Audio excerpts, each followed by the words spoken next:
بسم الله الرحمن الرحيم. عم يتساءلون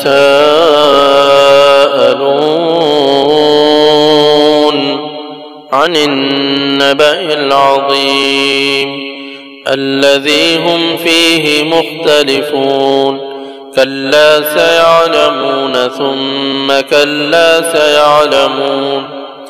ألم نجعل الأرض مهادا والجبال أوتادا وخلقناكم أزواجا وجعلنا نومكم سباتا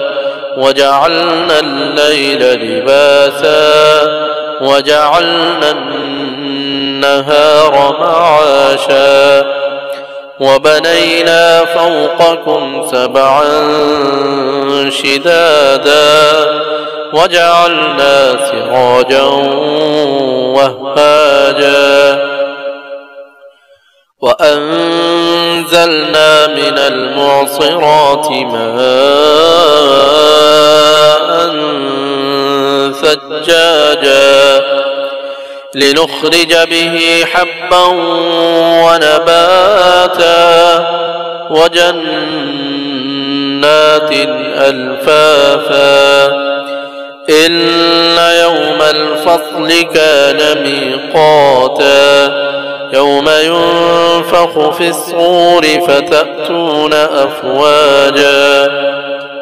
وفتحت السماء فكانت أبوابا وسيرت الجبال فكانت سرابا إن جهنم كانت مرصادا للطاغين مآبا لابثين فيها أحقابا لا يذوقون فيها بردا ولا شرابا لا يذوقون فيها بردا ولا شرابا إلا حميما وغساقا جزاء وفاقا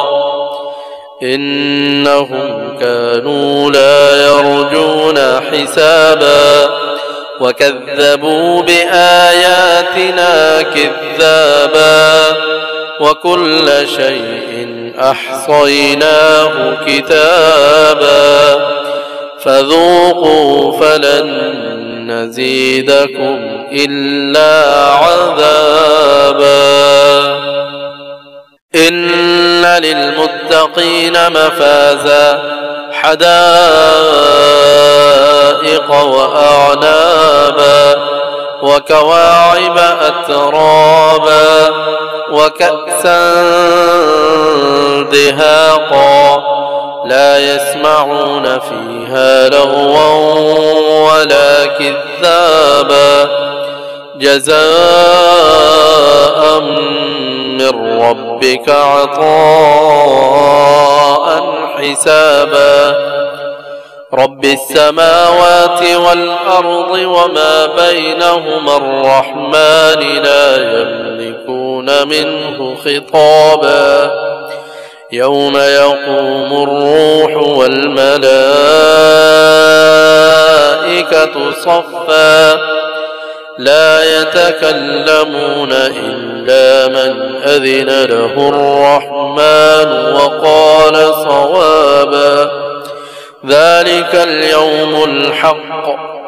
فمن شاء اتخذ إلى ربه مآبا إنا أنذرناكم عذابا قريبا يوم ينظر المرء ما قدمت يداه ويقول الكافر يا ليتني كنت ترابا.